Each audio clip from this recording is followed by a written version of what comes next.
오늘 율법의 요구를 이루심이라는 제목으로 로마서 8장으로 하나님 말씀 증거하겠습니다. 율법의 행위로는 의롭다 하심을 받을 수 없고 하나님께 대한 열매를 맺을 수도 없습니다.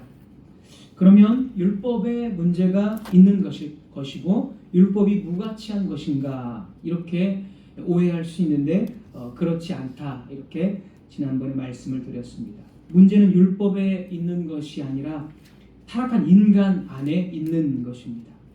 아담의 범죄 사건에서 탐심이 죽음을 가져왔듯이 인간 안에 있는 죄가 문제의 원인입니다.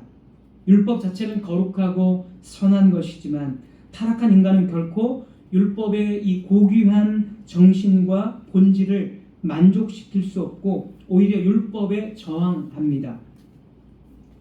그래서 바울은 로마서 7장 14절부터 24절까지 자신의 이 경험을 바탕으로 마음으로는 율법의 뜻을 따라 살고자 하지만 자신의 그 타락한 본성은 계속해서 율법의 그 선함을 거부하고 끊임없이 죄로 끌고 가고자 하는 그런 모습을 이렇게 드러내 주었습니다. 자신의 경험으로 바울이 묘사를 해 주었습니다. 그래서 결국 인간이 겪는 갈등과 실패의 원인은 율법에 있는 것이 아니라 인간 안에 내재한 이 죄에 있다는 것을 오호라 나는 곤고한 사람이로다 라고 외치면서 이렇게 생생하게 인간의 죄가 문제다라는 것을 생생하게 지금 바울이 드러내 주는 것입니다. 그러나 이제 로마서 8장은 7장과 반대로 예수 그리스도를 통한 승리와 확신으로 가득 차 있습니다. 바울은 7장에서 인간이 죄로 인해서 율법의 고귀한 본질에 저항하며 괴로워하는 모습을 다루었기 때문에 8장에서는 이제 궁극적인 해결과 소망의 길로 바로 예수 그리스도 그리고 그것을 적용하시는 성령님의 사역을 제시를 하고 있습니다. 8장 1절로 우리가 한번 보겠습니다. 오늘 본문 8장 1절 8장 1절 그러므로 이제 그리스도 예수 안에 있는 자에게는 결코 정죄함이 없나니 이 그러므로라는 이 접속사가 앞에 7장까지의 모든 내용들을 받아서 그러므로 이렇게 육신이 죄로 가득 차 있기 때문에 율법의 그 참 거룩한 이것을 아무리 율법을 가지고 지킨다 해도 어떠한 구원의 길이 없지만 그러므로 구원의 길은 예수 그리스도다. 율법으로는 인간의 죄 때문에 안 된다. 그거는 그냥 오호라 나는 곤고한 사람이로다. 이런 그 절망할 수밖에 없다. 그러므로 소망은 예수 그리스도 안에 있다. 예수 그리스도 안에서는 결코 율법의 정죄, 바울이 말한 그 율법이 계속해서 심판으로 또 정죄로 지옥으로 다스린다는 그런 게 없다는 겁니다. 예수님 안에서는. 그래서 율법으로는 안 되지만 바로 예수 그리스도 안에 구원이 있고 의롭다함이 있다. 결코 다시는 정죄함이 없다. 이 말은 다르게 좀 더 표현하자면 한번 구원받은 자가 다시 구원에서 탈락하고 정죄받고 이런 것이 전혀 없다는 것입니다. 이것을 그렇게 바울이 결론을 짓고 있습니다. 자, 2절로 넘어가 보겠습니다. 2절 이는 헬라어 원문은 왜냐하면이라는 그 이유를 나타내는 접속사입니다. 왜냐하면 결코 정죄함이 없느니라 왜냐하면 이런 뜻이 되겠습니다. 왜냐하면 그리스도 예수 안에 있는 생명의 성령의 법이 죄와 사망의 법에서 너를 해방했다는 것이죠. 여기서 죄와 사망의 법에서 너를 해방했는데 이 죄와 사망의 법은 앞에서 말한 율법을 가리킵니다. 율법이 어떻게 합니까? 율법이 타락한 우리들을 모든 인간을 율법이 심판과 정죄, 지옥의 형벌밖에 없다라는 것으로 율법이 그렇게 딱 가두고 있기 때문에 율법을 죄와 사망의 법으로 표현을 한 것입니다. 약간 우리 정서에 뭐 어떻게 거룩하고 선한 율법이 왜 죄와 사망의 법이지 이렇게 우리 정서에 좀 안 맞을 수 있지만 이 문맥을 보면 율법이 우리를 심판으로 가두니까 죄와 사망 가운데 있도록 만들기 때문에 죄와 사망의 법으로 그렇게 표현을 한 것입니다. 그리고 이제 그와 대조되는 생명의 성령의 법을 바울이 언급하고 있습니다. 그래서 바울은 인간의 죄로 인한 율법의 한계와 성령의 권능을 지금 본질적으로 대조시키고 있습니다. 인간은 죄 때문에 안 되지만, 율법이 있어도 안 되지만, 그러나 성령의 사역은 우리에게 이제 하나님의 어떤 그런 생명을 준다는 거죠. 그래서 그렇게 대조가 되고 있습니다. 그래서 이 성령을 그냥 성령이라고 하지 않고 앞에 수식어가 있죠. 생명의 성령이다. 생명이라는 수식어를 넣어줬습니다. 생명의 성령. 이 생명과 성령은 성경에서 보면 아주 긴밀하게 연관이 되어져 있습니다. 처음 창조 때에 창세기에 첫 번째 그 창세기 1장 보면 창조 때에 하나님께서는 이렇게 온 세상을 창조하시는데 이 모든 피조물에게 주어지는 역동적인 그 생명을 부여하는 역할을 지금 성령님께서 하신다는 것을 우리가 볼 수가 있습니다. 창세기 1장 2절입니다.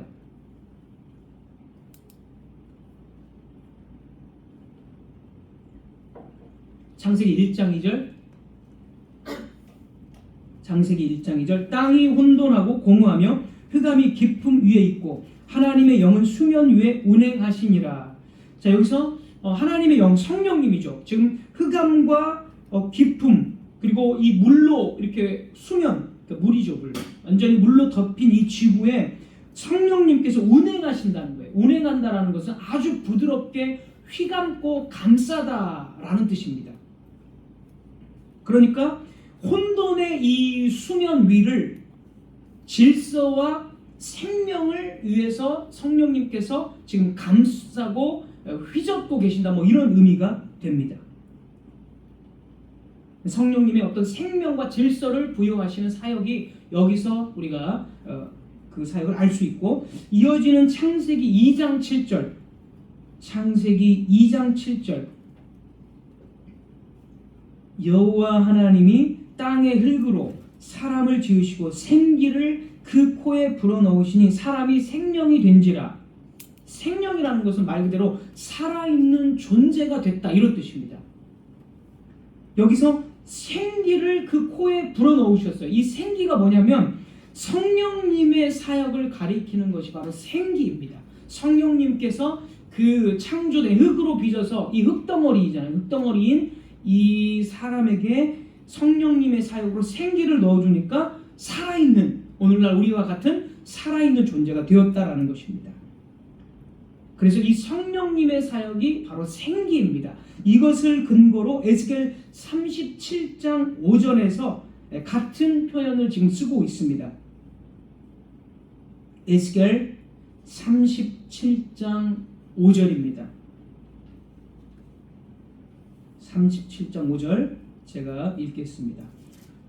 에스겔 37장 5절. 주 여호와께서 이 뼈들에게 이같이 말씀하시기를. 뼈들, 그러니까 죽은 거죠. 이스라엘이 뼈로 아예 죽은 겁니다. 이 뼈들에게 이같이 말씀하시기를, 내가 생기를 너희에게 들어가게 하리니 너희가 살아나리라. 생기, 생명의 기운, 뭐 이런 거죠.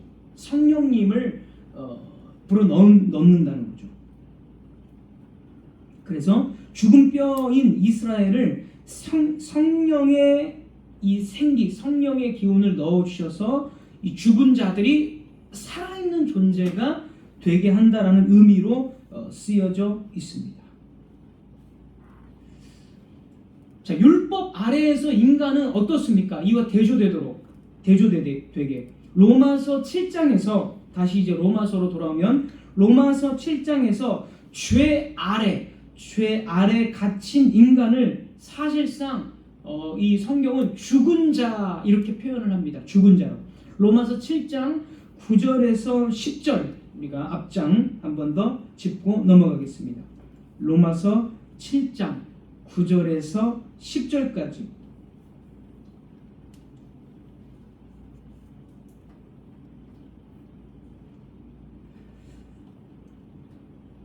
로마서 7장 9절에서 10절, 9절 보겠습니다. 전에 율법을 깨닫지 못했을 때에는 내가 살았더니 계명이 이름에 죄는 살아나고 나는 죽었도다. 나는 죽었도다. 10절, 생명에 이르게 할 그 계명이 내게 대하여 도리어 사망에 이르게 하는 것이 되었도다. 율법은 죄를 드러낼 수는 있지만 타락한 우리를 살릴 수는 없기 때문에 결국 죄와 사망 아래 권세에 붙잡힌 우리는 죽은 자입니다. 죽은 자.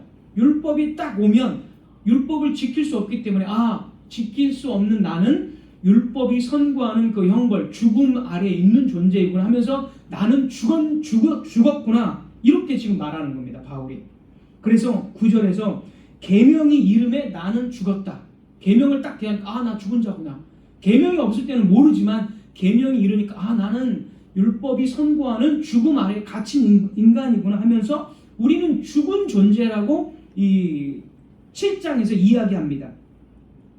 그러나 이제 8장에 넘어오니까 성령을 통해서 생명의 성령이다. 그 생명의 성령님께서 죽은 자를 살리셨다. 이렇게 바울이 말을 하고 있는 것입니다. 창조 때 흙으로 지어진 사람이 성령의 호흡으로 살아있는 존재가 된 것처럼 이제 그리스도 안에서 성령께서는 죄와 사망의 법인 율법 아래에 갇힌 우리를 살리시고 죽음에서 생명으로 옮겨진 산 존재로 세워주시는 것입니다. 그런 의미로 지금 바울이 생명의 성령이다 이렇게 말을 하고 있습니다. 3절 이어지는 3절입니다. 3절 율법이 육신으로 말미암아 연약하여 할 수 없는 그것을 하나님은 하시나니 곧 죄로 말미암아 자기 아들을 죄 있는 육신의 모양으로 보내어 육신의 죄를 정하사. 3절도 역시 그 왜냐하면이라는 같은 헬라어 접속사가 있습니다. 한글 성경은 번역을 하지 않았지만 왜냐하면, 그러니까 생명의 성령의 법이 너를 해방했다, 너를 살렸다. 왜냐하면 3절 왜냐하면 율법이 육신으로 말미암아 연약하여 할 수 없기 때문에 예수님을 보냈다라는 겁니다. 예수님을 보냈다. 3절을 다시 한번 보십시오. 3절 하나님은, 이 부분 한번 보십시오. 하나님은 3절에서 하나님은 하시나니 곧 죄로 말미암아 자기 아들을 죄 있는 육신의 모양으로 보내어 육신의 죄를 정하셨다. 인간의 연약한 육신은 할 수 없기 때문에 그 죄의 문제를 전혀 해결할 수가 없습니다. 그래서 왜냐하면 그렇기 때문에 바로 예수 그리스도를 하나님께서 그 문제를 해결하기 위해서 보내셨다는 겁니다. 죄 없으신 아들 예수 그리스도를 죄 있는 육신의 모양으로 보내어 육신의 죄를 정했다. 이런 의미가 됩니다. 우리는 죄 가운데 있기 때문에 율법을 만족시킬 수 없지만 예수님의 이 육신은 죄가 하나도 없으십니다. 완전하신 몸입니다. 그래서 우리와 달리 율법의 모든 요구들을 다 만족시키실 수가 있으십니다.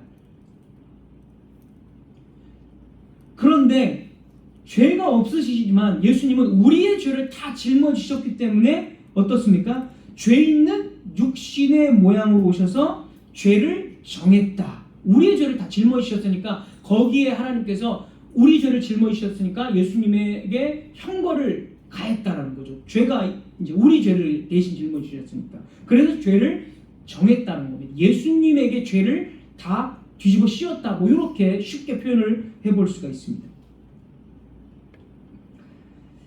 여기서 또 3절에서 죄로 말미암아라는 이 말은 속죄 제사를 뜻합니다. 속죄 제사에서의 제물을 뜻합니다.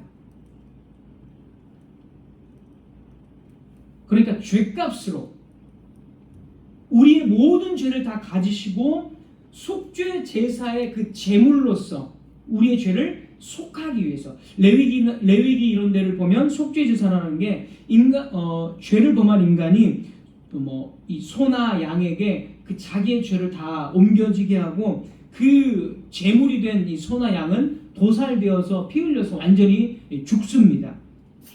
속죄 제사는 이런 방식으로 인간의 죄가 어떻게 해결되는지를 상징했습니다. 그래서 그런 이 속죄 제사의 이미지를 가지고 예수님이 바로 우리의 죄를 다 가지고 속죄제의 제물로서 피 흘리시고 다 죽으셨다. 그래서 우리의 모든 죄의 문제들이 비로소 다 해결이 되었다라고 바울이 지금 이야기하고 있습니다.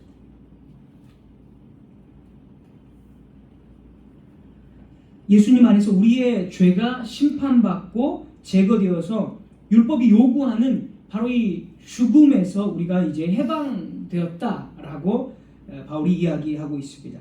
그리고 나서 이제 4절입니다. 4절 마지막 구절 4절입니다. 그러면 왜 이렇게 하셨는가? 하나님께서 왜 예수님에게 죄를 정하셨고 성령님께서는 우리에게 왜 생명을 주셨는가? 그 이유와 목적이 이제 4절에 설명이 되어져 있습니다. 4절 한번 읽겠습니다. 4절 육신을 따르지 않고 그 영을 따라 행하는, 여기서 그 영을 따라 행하는 성령, 그 영은 성령님입니다. 성령님을 따라 행하는, 이렇게 하시면 되겠습니다. 육신을 따르지 않고 그 영, 성령님을 따라 행하는 우리에게 율법의 요구가 이루어지게 하려 하심이니라. 성령님의 그 어떤 사역으로 말미암아 우리 안에서도 율법의 요구가 이루어진다는 거죠. 한마디로 성령님은 우리 안에서도 율법의 본질과 정신을 이루도록 하신다는 것입니다. 계속해서 좀 7장과 여러분이 대조하면서 좀 생각을 해보면 좋겠습니다. 죄악된 인간은 아무리 율법을 지키려 해도 그 율법의 참된 목적과 본질을 이룰 수가 없습니다. 그게 인간의 한계입니다. 그러나 성령님, 예수 그리스도를 통한 속죄의 제물의 사역이 이루어지고 성령님이 우리 안에 거하심으로 말미암아 그 성령님을 따라 행하게 되는데, 이 구원받은 우리들은 성령님을 따라 행할 때는 비로소 율법의 참된 목적과 그 본질을 이룬다는 거예요. 그 목적으로 예수님께서 오셨다라는 것입니다. 성령님도 그 목적으로 우리 안에 지금 거하시고 계신다. 4절이 그렇게 이야기하고 있습니다. 그리고 이 말씀은 이미 구약에서 선지자들을 통해서 다 예언을 한 그 말씀입니다. 대표적으로 에스겔과 예레미야가 있는데 읽고만 제가 넘어가겠습니다. 에스겔 36장 26절 27절입니다. 에스겔 36장 26, 27절 또 새 영을 너희 속에 두고 새 마음을 너희에게 주되 너희 육신에서 굳은 마음을 제거하고 부드러운 마음을 줄 것이며 또 내 영을 너희 속에 두어 새 영, 내 영 다 성령님이죠. 성령님을 너희 속에 두어 너희로 내 율례를 행하게 하리니, 율례는 이제 율법이죠. 율례를 지키게 한다는 겁니다. 너희가 내 규례를 지켜 행할지라. 규례도 역시 율법이죠. 이스라엘이 율법을 무시함으로써 바벨론에게 멸망당했습니다. 이 당시. 그러나 성령을 주시는 이 새 언약의 때에는 고집센 마음이, 이 아주 굳은 마음, 고집센 마음이 이제 눈처럼 사르르 녹아서 하나님의 율법을 가지고 바르게 지키는 그때가 온다는 것입니다. 바로 새 언약의 때에. 여기서 율법을 지킨다는 것은 율법주의자들처럼 문자 그대로 율법의 외적인 형식만을 그냥 문자 그대로 지킨다는 의미가 아니라 성령님의 사역으로 새로운 차원에서 지킨다라는 뜻입니다. 또 예레미야 31장 33절, 예레미야 31장 33절입니다. 그러므로 그날 후에 내가 이스라엘 집과 맺을 언약은 이러하니, 이스라엘 집과 맺을 언약, 바로 새 언약이죠. 역시 새 언약의 때는 이러하니 곧 내가 나의 법을 그들의 속에 두며 그들의 마음에 기록한다. 율법을 예전에는 어때요? 십계명이잖아요. 십계명 돌판에 있잖아요. 외부에 있습니다. 그러나 새 언약의 때에는 나의 법을 그들 속에, 그들 마음에 기록을 한다는 것입니다. 하나님께서 하나님의 백성들의 마음에 직접 율법을 영원히 새겨버린다는 거예요. 우리 마음속에.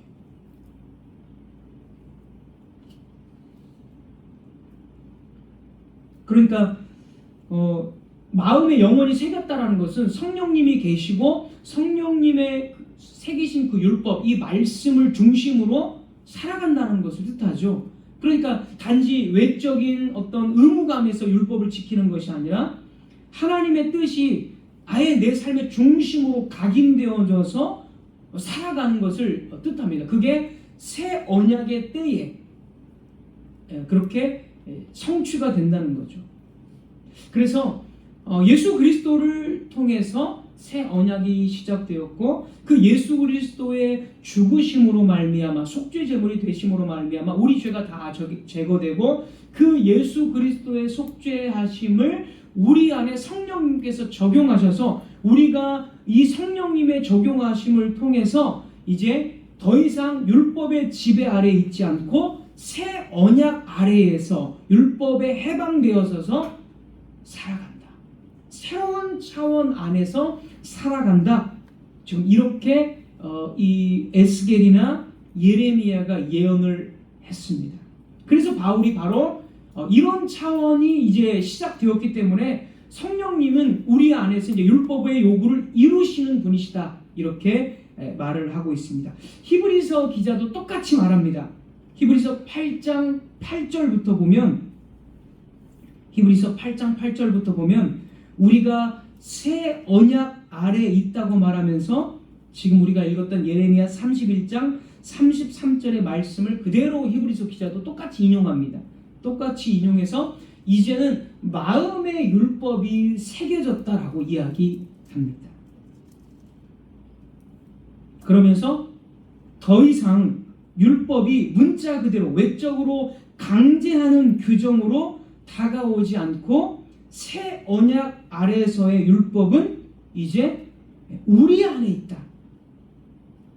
우리 안에 있다. 율법이 이제 강제, 그냥 외적인 강제의 규정이 아니라 마음으로부터, 그러니까 마음으로부터 시작된 자발적인 순종이 나온다는 거죠. 마음에 새겨졌다는 것은 아까 말한 대로 중심에서부터, 그리고 마음에서부터 자발적인 우러나오는 그런 순종, 율법에 대한 순종이 가능하게 되었다라는 뜻입니다. 같은 말입니다. 오늘 바울이 8장 4절에서 율법의 요구를 이루어지게 한다는 것은 마음으로부터 형식적이고 의무감으로 그냥 강제하니까 이런 의미가 아니라 마음으로부터 자발적인 순종이 나온다. 그게 율법의 요구를 이룬다라는 같은 의미가 되겠습니다. 하나님께서 하시는 일은 언제나 자신의 율법과 일치합니다. 그러니까 우리를 구원하셨잖아요. 그 구원은 율법과 일치되게 구원하셨고, 구원받았다 할지라도 우리는 율법과 상관없는 삶이 아니라 어때요? 언제나 율법과 일치되는 구원의 삶을 살아가게 하신다는 거죠. 하나님은 율법과 충돌되는 일에 결코 찬성하지 않으시고 언제나 율법을 깨뜨리지 않고 일하십니다. 이것은 구원을 베푸시기 위해서 예수님에게 행한 일에서도 똑같이 확인이 됩니다. 그래서 아까 제가 말씀드린 대로, 지난번에 말씀드린 대로 구원을 주실 때 자기 아들을 율법의 요구대로 십자가에서 죽게 하심으로써 율법과 일치되는 구원을 우리에게 베풀어 주신 것입니다. 이게 무슨 말이냐면 굉장히 중요한 말인데요. 예수님께서는 십자가 위에서 율법이 죄인에게 요구하는 정당한 형벌을 친히 감당하고 계셨습니다. 그러므로 예수님의 죽음은 율법을 폐하는 것이 아니라 오히려 율법의 권위와 거룩함을 드러내신 사건이었습니다. 왜냐하면 여러분 다시 한번 조금 어려우니까 다시 한번 말씀드리면 율법의 요구는 죽음이에요. 죽음을 반드시 실행해야 됩니다. 그게 율법입니다. 하나님은 우리를 율법의 요구인 죽음을 생략하고 구원하는 게 아니라 자기 아들을 죽음으로 내어주셨어요. 사랑하는 자기 아들을. 율법이 죽음을 요구하니까. 그래서 예수님께서 십자가에서 죽으심은 율법의 요구인 그 죽음을 예수님이 친히 담당하신 거니까 어때요? 율법의 권위를 드러내고 일치되고 율법의 그 본질과 일치되는 그 구원을 하신 거죠. 하나님은 예수님을 그렇게 죽게 하셨으니까. 그래서 예수 그리스도의 죽음은 본질적으로 율법을 높이는 것입니다.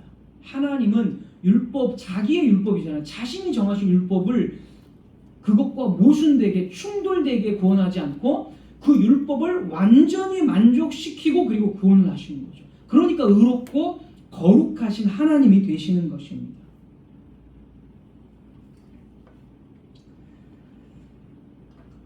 죄악된 인간은 고귀한 율법이 있어도 또 아무리 율법을 지킬지라도 율법의 본질과 정신을 이룰 수가 없습니다. 그러나 예수님께서 속죄 제물이 되셔서 우리의 죄를 해결하셨을 때, 그리고 성령님께서 예수님의 구원을 우리에게 적용하시고 우리에게 새 생명을 부여하셨을 때 비로소 우리는 예수님과 같이 율법의 요구를 이룰 수 있게 되는 겁니다. 그러니까 여기서 바울은 두 가지를 이야기합니다. 예수님의 죽음은 율법의 요구를 이루는 죽음이다. 그리고 거기서 그치지 않고 우리가 구원받았는데 우리의 구원은 율법의 요구를 이루도록 하기 위해서 구원하셨다. 이 두 가지를 동시에 바울이 이야기하는 것입니다. 전에는 어땠습니까? 우리는 어떤 존재였습니까? 로마서 8장 7절에서 말한 대로, 우리가 본문을 읽진 않았지만 로마서 8장 7절에서 말한 대로 육신의 생각은 하나님과 원수가 되나니 이는 하나님의 법에 불복하지 아니할 뿐 아니라 할 수도 없음이라. 하나님의 법, 율법이죠. 육신, 죄악된 인간을 지칭하는 뜻입니다. 모든 죄악된 인간의 마음, 생각, 몸, 모든 것, 그걸 육신이라고 하는 거예요. 죄악된 인간을. 이 죄악된 인간은 하나님을 대적하는 거예요. 율법을 따르지도 않고 하나님을 기쁘시게 할 수도 없다. 로마서 8장 7절에서 이야기를 합니다. 불신자는 하나님을 미워하며 하나님의 율법에 절대로 복종하지 않습니다. 우리도 원래 다 그런 존재였습니다. 그러나 이제 구원받은 우리는, 성령님을 받은 우리는 이와 같지 않고 이제 율법의 요구를 이루는 그러한 삶을 살게 되었다라는 것입니다. 성령님을 받은 사람은 하나님을 사랑하며 율법에 복종합니다. 그는 그렇게 되기를 원하며 또한 그렇게 되는 권능까지도 받았습니다. 그래서 구원이라는 것은, 구원을 우리에게 주신 목적은 율법에 죄악되었을 때는 율법의 본질과 정신을 전혀 이루지 못하지만 구원받은 우리는 이제 율법의 본질, 바로 그 하나님의 뜻이 우리 안에서도 이루어지는 삶을 살도록 하기 위해서 주신 것이다. 바울이 이렇게 이야기하고 있습니다. 하나님은 우리에게 율법을 대신해서 성령님을 주신 것이 아닙니다.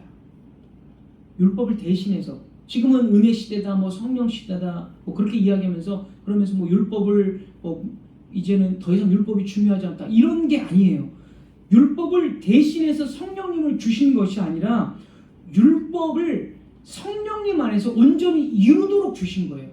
쉽게 표현하면 같이 주신 거죠. 이제 성취된 입장에서 같이 주신 겁니다.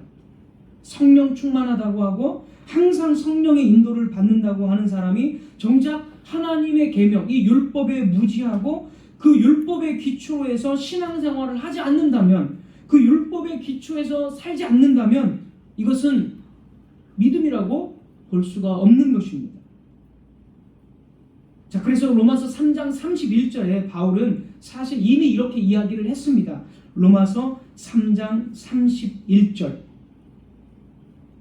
로마서 3장 31절.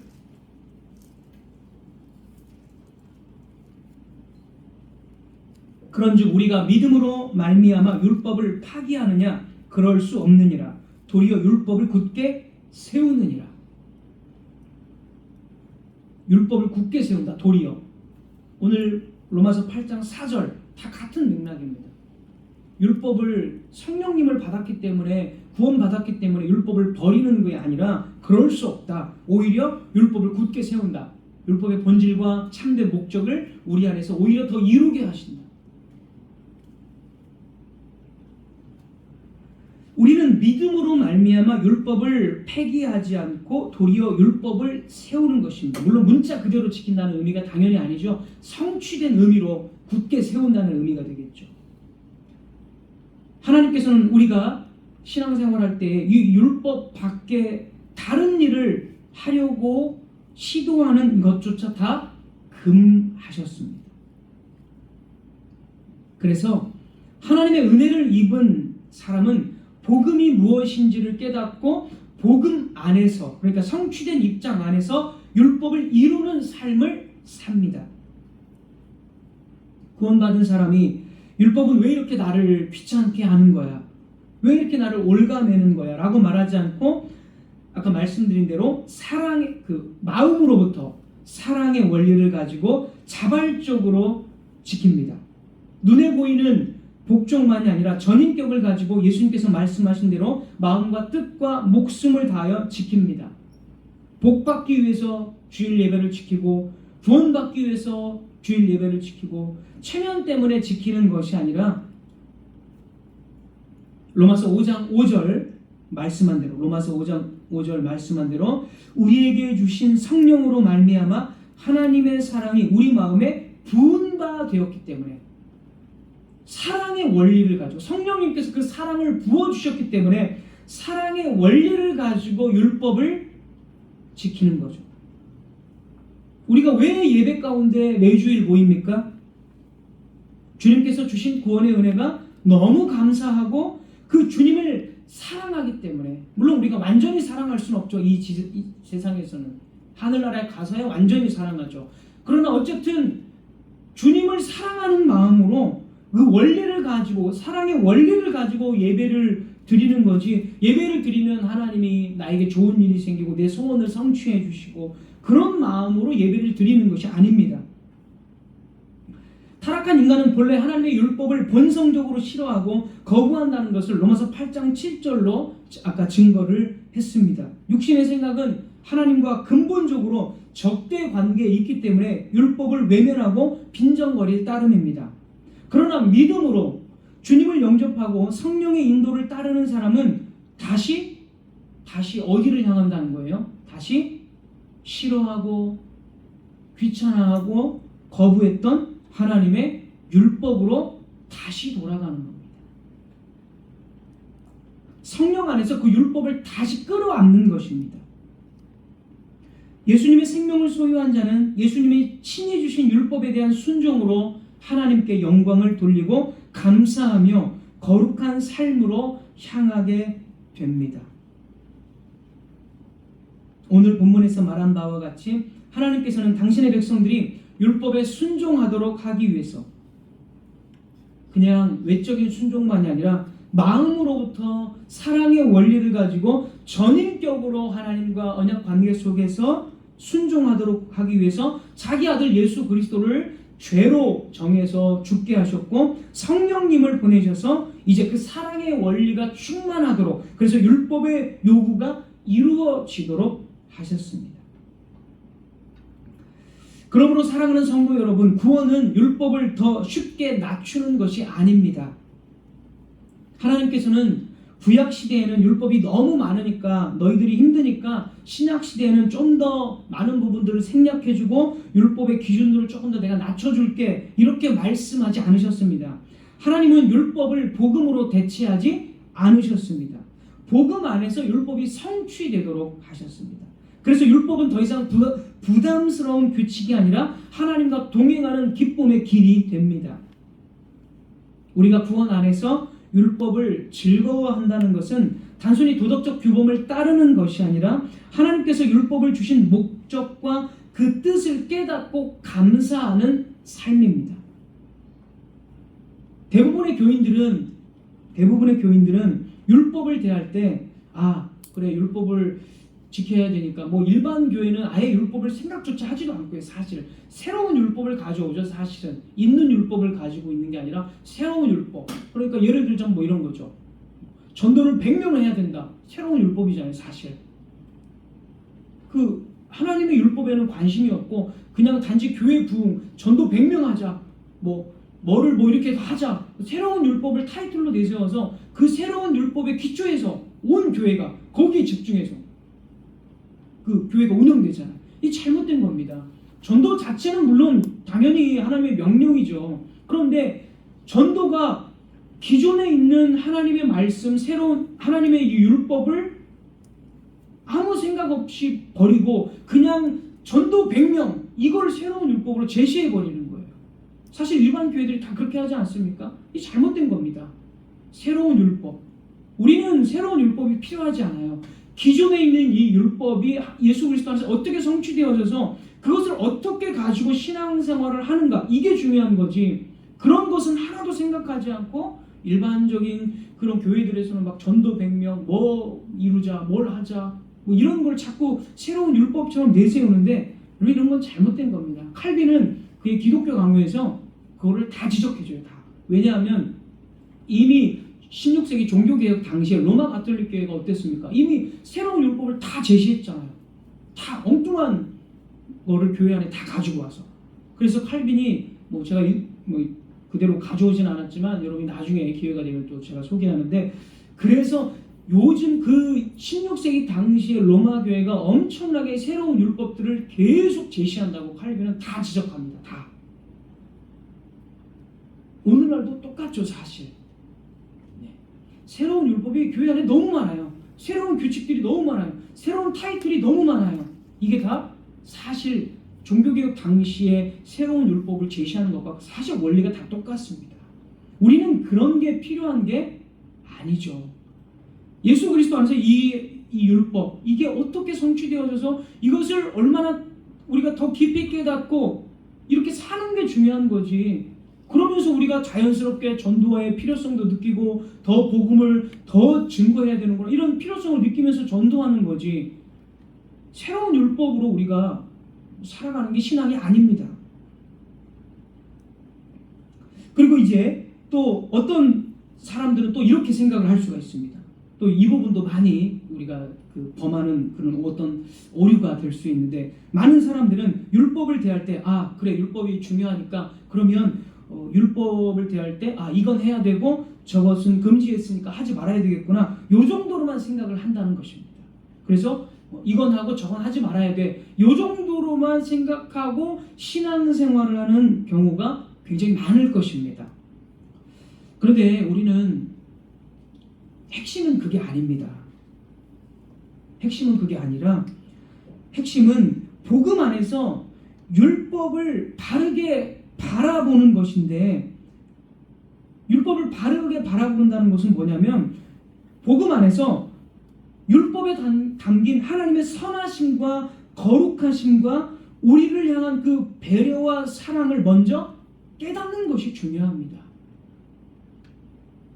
그러니까 율법을 이건 해 저건 하지 말아야 돼 하면 이게 자칫 잘못하면 경건주의나 율법주의로 혹 빠질 수가 있어요. 혹 그렇게 빠질 수가, 이건 했으니까 난 됐고 안 했으니까 됐고, 이렇게 되면 결국 경건주의나 율법주의로 빠질 그런 위험의 소지가 있습니다. 근데 그러니까 그게 중요한 게 아니라 율법을 보면서 하나님께서 나를 배려하시고 보호하시기 위해서 율법을 주셨구나. 이 율법에 순종하는 것이 하나님을 사랑하는 방편이고 감사를 표현하는 방편이고 나에게도 큰 유익이 있구나. 이것을 깨닫는 거예요. 이걸 깨닫는 거예요. 이 말씀이 이렇게 깨달아지고 이것이 삶에서 체험이 되어지면 이건 지키고 안 지키고 이 차원을 넘어서서 율법은 복음 안에서 기쁨이 되는 거예요. 그래서 바울도 그렇고 다윗도 그렇고 율법이 정말 기쁘다 구약 성경에서 율법이 이렇게 내 영혼을 소생시키시고 나를 기쁘게 하는 것이구나. 시편 1편도 하나님의 말씀을 따라 사는 것은 정말 복된 길이구나. 그래서 이 사람들이 그렇게 노래할 수 있었던 것입니다. 율법을 지켜서 안 지켜서 거기서 기쁨을 얻고 만족하는 것이 아니라 나를 위해 주신 하나님의 선하심과 배려하심을 율법 자체에서 발견하는 것입니다. 복음도 마찬가지죠. 사실은 제가 늘 복음을 설교할 때 언제나 이런 방식으로 적용을 했습니다. 그러니까 복음을 듣고 이거 해 저거 해 이런 거를 말하지 않잖아요. 복음 자체가 얼마나 우리에게 거룩하고 소중하고 아름다운 것인지를 우리가 깊이 깨닫고 체험하면 이거 해 저거 해의 차원을 넘어서서 알아서 복음 안에서 알아서 하는 거예요. 이거를 제가 항상 이야기했습니다. 그러니까 율법도 마찬가지예요. 복음을 깨닫는 사람은 율법에 대해서도 이 같은 사실을 발견합니다. 성령님께서도 바로 이렇게 깨닫게 하심으로써 율법을 억압적인 것으로 생각하지 않고 자발적으로 감사하며 율법을 이루는 삶을 살게 하시는 것입니다. 말씀을 맺겠습니다. 율법은 복음 안에서 단순한 해야 할 일, 하지 말아야 할 일이 아닙니다. 우리를 향한 하나님의 사랑이자 배려이며 선물입니다. 이것을 깨달으면 율법은 무거운 짐이 아니라 하나님의 사랑을 체험하는 통로입니다. 복음 안에서 우리는 그것을 체험하고 그 길을 즐겁게 걸어갈 수 있습니다. 기도하겠습니다.